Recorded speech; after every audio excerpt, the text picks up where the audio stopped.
During the anime off-season between winter and spring, we were able to play a lot of video games from our backlog and a few new releases. We started with Tiny Bookshop. The aesthetics of the game were overall cute and cozy. Answering customers' book requests was fun in the beginning, especially because so many real-world books were included in the game's catalog. However, it got way too repetitive and time-consuming the deeper we went into the game. I wish there was a way of skimming the books on the shelves faster, like having tags for books that you have successfully recommended, or having the title show up on the spine of the book so that you could recommend books that you remembered. Those would have been good fixes because I'd want to work on a mission for a character, but every 2 seconds someone would be asking for help to find a book. Yeah, I found myself just wanting to run items that lowered the amount of recommendations that happened in a day. This led to us finishing the main story of getting the brick and mortar store, but not working to complete all of the stamps and character quests. We played for 31 hours with the majority of side content completed. InKonbini was an introspective game more than a sim, and it wants you to take the time to reflect on the little things in life. And again, this is not a full store management simulator, so go into it with a frame of mind that you're supposed to be focused on the characters and learning their stories while thinking of the store itself as a character in a way.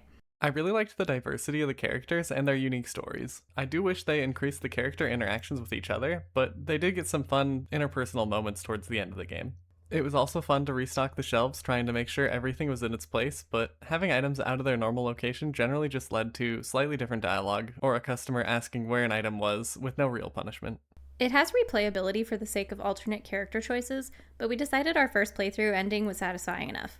We finished InKonbini in 8 hours for an overall quick and wholesome experience. Following our excitement from the demo, we got to play Flock around with a friend group after the game was released.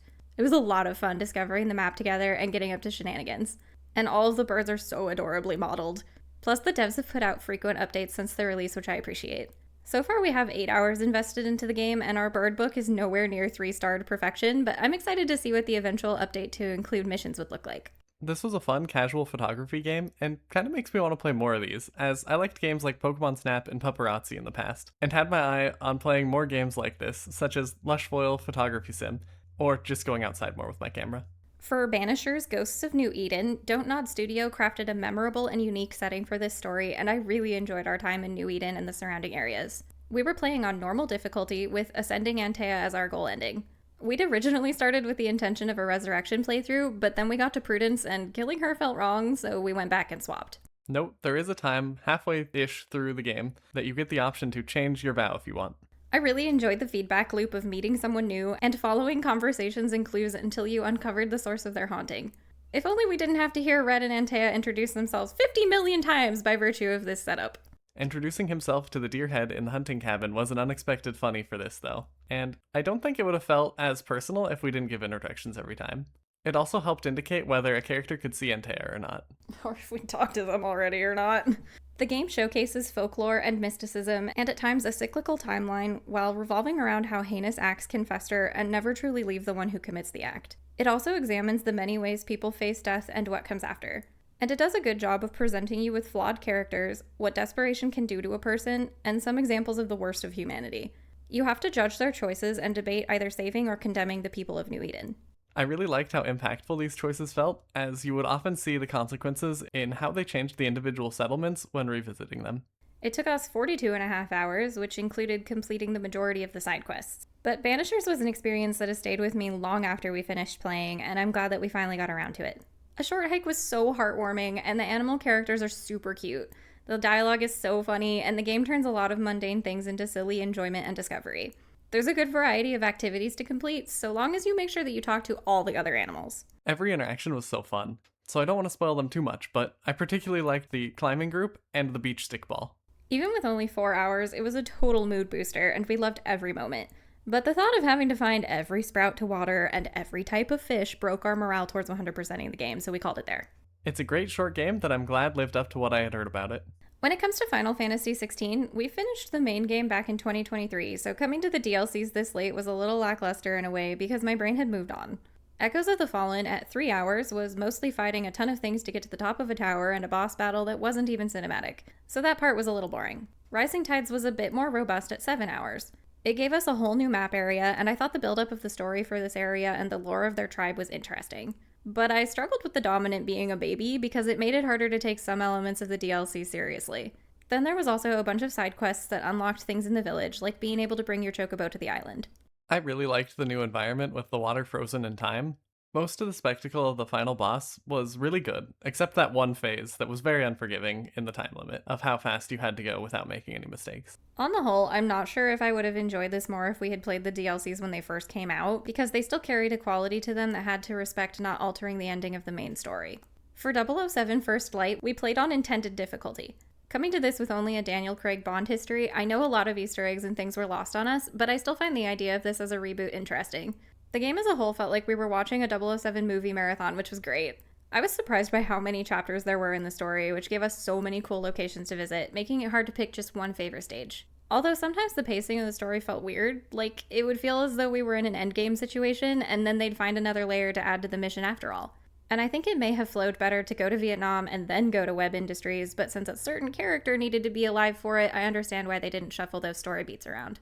Each stage really did step up from the last. I wish some of the stages had maybe a few less infiltration options, as some of these places are supposed to be very locked down events. But on your first approach, you can often see 3 options for how to get in, and since we don't tend to replay games, I did unlock a few of the ways before choosing one. However, we got locked out of the gem shuffling, which made me sad that we didn't get to see that story segment through. The game also had some jank to it, with floating objects, strange character snapping, and once we got trapped behind the bar until the barista mercifully noticed us and kicked us out. But none of that was game breaking, so it just added some hilarity. Well, that was fun.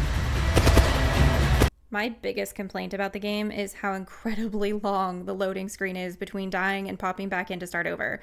It was giving me Skyrim PTSD and was shocking to see in a modern game. I also wish there was an actual save button instead of having to wait for the autosave feature. While the autosaves were generous, I'd still prefer to be allowed to choose when I go to bed instead of the game deciding for me. I don't mind the set save points, especially in a game like this, where it may have allowed them to be more structured with their interactions and place events more consistently, but maybe that's just me being used to older games. I'm glad to see that at the end credits they're already saying Bond will return. A sequel going after Isola sounds awesome with all of the groundwork that they laid in First Light. However, considering that the sequel would be under Amazon Games, I'm concerned that they could ruin it in one way or another. IO Interactive made this one, and with their history on the Hitman games, I knew the mechanics would be solid, so I was really happy with how cinematic they could make the action pieces to go along with the story. For mechanics, you really got to feel like you were a spy. Unfortunately, some of the encounters with combat felt like the best option was just to run headfirst into the thick of it, rather than slowly picking off enemies, because if you had stayed in one place, you would run out of ammo, but if you got in the enemy's face, you had their gun. Our story playthrough took 14 hours, and we only had 35% of the collectibles after that, which I was shocked to think there would have been so many more things hidden somewhere. As a whole, I thought First Light was a lot of fun, and the characters were well handled, and I can't wait for more. If we get more. It's hard to pick a favorite because all of these games provided very different experiences, but I'd say Banishers was the one that got me close to obsessed and waiting eagerly to play it every day. Which game was your favorite? I don't know if I could pick one, so I'll pick 2. My first would be A Short Hike, because it was just the perfect little package of a game, with amazing writing and those sweet, sweet pixels. The second would be 007 First Light, for its huge cinematic scenes, engaging story, and just getting to play with being a spy. Let us know in the comments what games you've been playing lately, and if you're having fun, please like and subscribe.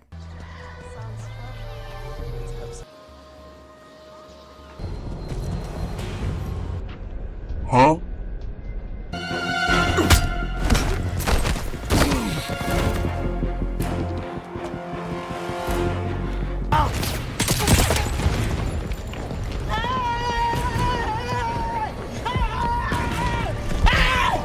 Why are you running?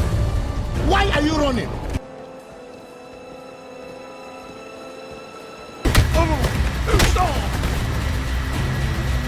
Well, that was fun. Bye, have a great time.